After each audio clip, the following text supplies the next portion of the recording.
पगड़ा तेरी झोपड़ी गल कटियन के पास, जोई करे सोई बरे तू क्यों होते उदास।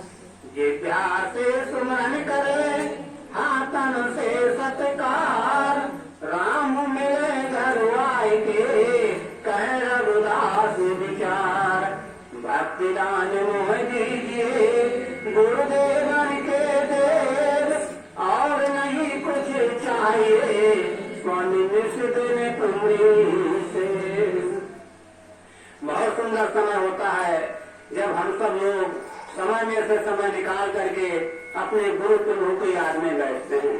कहा है सोई घड़ी सुलक्षणी जब साहेब आवे याद, लेके की गोई घड़ी बाकी दिन बर्बाद। जो समय मालिक की याद में बीतता है वो समय बहुत ही भाग्यशाली होता है, उससे अच्छा और कोई समय नहीं हो सकता। अब सतगुरु मिले, परमात्मा के घर जाने का रास्ता मिला। बड़े भाग्यशाली जीवों को ऐसे कोई सतगुरु मिले हैं। परंतु परमात्मा ने बड़ी दया की, हमें मनुष्य शरीर देकर संसार में भेजा। उससे बड़ी दया तब हुई जब हमें भक्त का सतगुरु मिल गया। और ऐसा सतगुरु जिसने डंके के चोट पर कहा जो जीव मेरे से जुड़े रहेंगे ये उनका आखिरी जन्म होगा। ऐसी बात कोई कौन कर सकता है? कोई सामर्थ्यवान ही कर सकता है। और सामर्थ्यवान कौन है? कहा है वो परमपिता परमात्मा है। परमात्मा को हम इन आंखों से नहीं देख सकते, उसके एक एक रूप में करोड़ों सूर्यों का प्रकाश है। जब वही परमात्मा सतगुरु का रूप धारण करके आता है तो हम इन चमड़े की आंखों से दर्शन करते हैं, छूते हैं और अपनी समस्याओं का समाधान भी उनसे पाते हैं। सार शब्द यही है। हमारे जितने भी शब्द हुए ये हमें इशारा करते हैं कि ये हमारा जीवन एक अदृश्य शक्ति के हाथ में है और वो अदृश्य शक्ति आज शरीर धारण करके हम सब लोगों के प्रत्यक्ष मौजूद है। और सबसे अच्छा यही है कि हम उसके हुक्म में रह करके उसके बताए रास्ते पर चलने वाले बने और बार बार परमपिता परमात्मा से यही अरदास करें कि हे मालिक तूने अपने चरणों में लगाया, इतनी सामर्थ्य देते रहना जिससे कि तेरे बताए रास्ते पर चल करके ये जीवन धन्य हो सके। कहने के लिए तो बहुत बड़ा विस्तार से कह सकते हैं, दो लाइनों में भी समझ सकते हैं। जैसे दुनियादारी के क्षेत्र में है, जब हम कोई वाहन चलाते हैं तो वाहन कौन अच्छा होता है? इशारे पे चलता है, जिधर को मोड़े उधर चला जाए। ऐसे ही संत हमसे अपेक्षा करता है कि हम उसके इशारे पे चलने वाले बने। उसकी दया में हर जगह बरसती है, चाहे पास रहो या दूर रहो। स्वामी जी कहा करते थे बच्चा वही अच्छा है जो आज्ञाकारी होता है और संत का शिष्य वही अच्छा होता है जो उसके हुक्म में रह करके अपना जीवन निर्वाह करता है। हम सब जी बड़े भाग्यशाली हैं। इस काम को करने के लिए भैया जी ने बड़ा आसान तरीका दिया, घर घर सत्संग और घर घर ध्यान। अब इसके लिए भैया जी ने टीमें गठित की हैं। कहा है स्वामी जी ने भी कहा गंगा का फल एक है, चाहे घर गाओ बड़ी गंगा नहाओ या छोटी गंगा नहाओ, फल सबका एक है, बशर्ते हमारी भावनाओं पर निर्भर करता है। बहुत सारे लोग कहते हैं सत्संग किसका है, अगर किसके में अटके तो बड़ा भ्रम आ जाएगा। सत्संग भैया गुरु जी का है। गुरु जी का सत्संग मिल जाए बहुत अच्छा, ना मिले टीम का मिल जाए, टीम का ना मिले तो अपने किसी जो स्वामी जी ने घटित किए उनका मिल जाओ। और ये सत्संग हमारी आत्मा में जो है गंगा स्नान का काम करता है। बाहरी गंगा हमारे शरीर को निर्मल करती है और ये सत्संग की गंगा हमारे तन मन आत्मा सबको निर्मल करती है।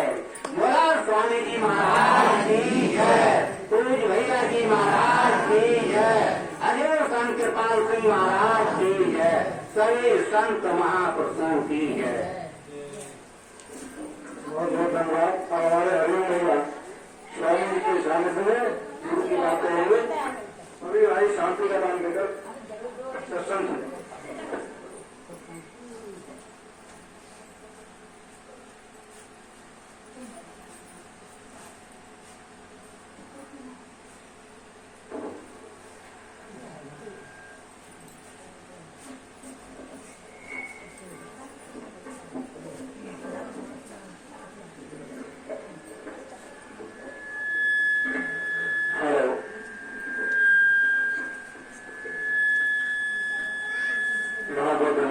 साहब बड़े सुंदर ढंग से मां साहब ने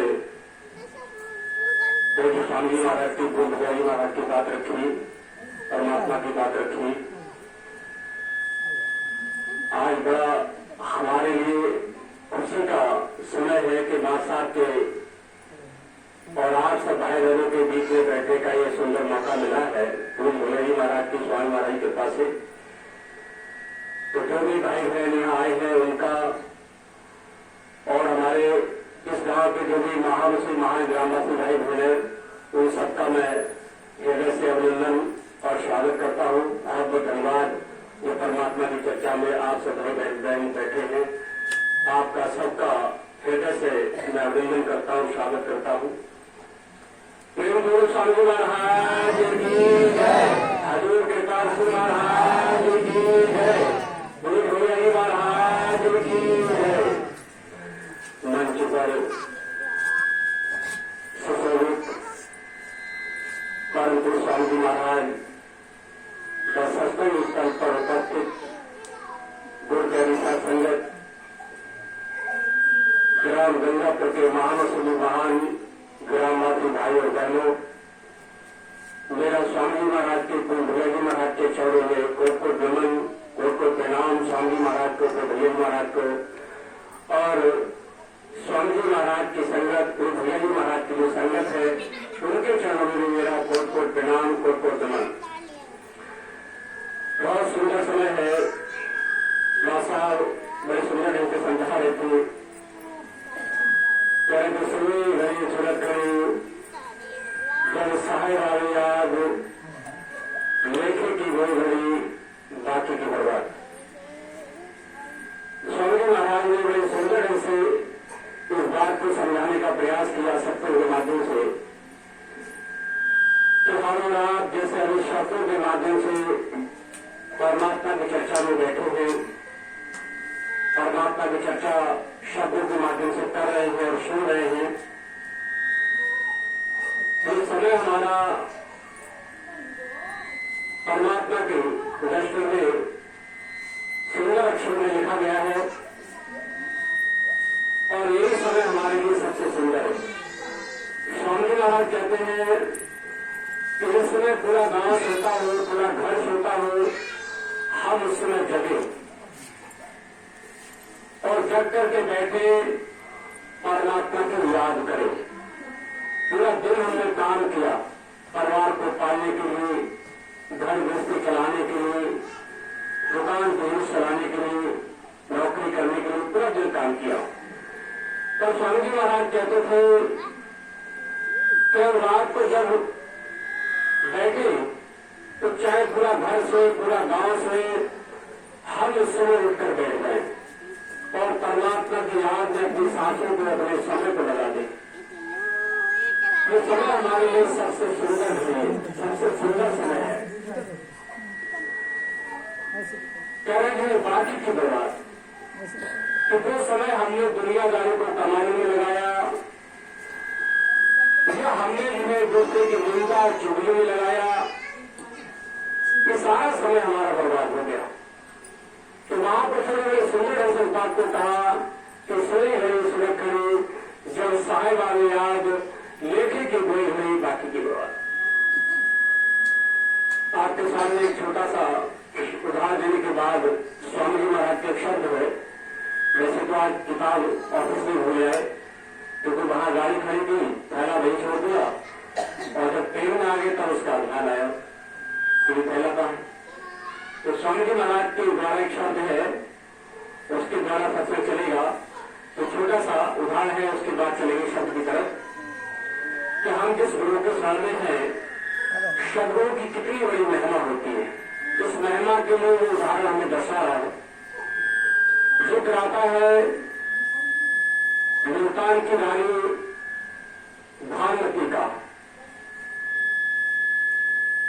मुल्तान की रानी भानुमती एक दिन अपने पति से, मुल्तान के राजा अपने पति से, मुल्तान की रानी ने कहा भानुमती जी ने, कहीं राजन अपने पास बहुत धन है, किसी प्रकार की कोई कमी नहीं है। हम लोग एक अच्छा से खूब भंडारा करें, बड़ा भंडारा करें, जितने भी दूर दराज तक, दूर दूर तक साधु महात्मा ब्राह्मण गरीब जितने भी हैं सबको बुलाया जाए। मेरी ऐसी इच्छा है, ऐसी विनती है आपसे। उनके पति भी बड़े जो है धार्मिक व्यक्ति के व्यक्ति थे, उन्होंने तुरंत अपने पत्नी की सलाह मानी और एक भंडारे का आयोजन कर दिया। दूर दूर जहां जहां तक उनको जो है अनुभव था, कौन ब्राह्मण कौन साधु कहाँ का है, सबको सूचना दिलवा दी।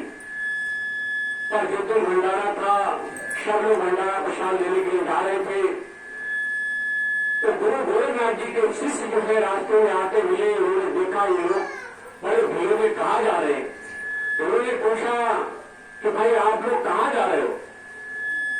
कहने लगे आज जो है मुल्तान के राजा के यहाँ पर भंडारे की व्यवस्था रखी गई है, वहाँ परमात्मा की चर्चा हुई और भंडारा है वहाँ पर, तो हमारी दावत है, वहाँ भंडारे में हमें बुलाया गया है, तो इसलिए जो है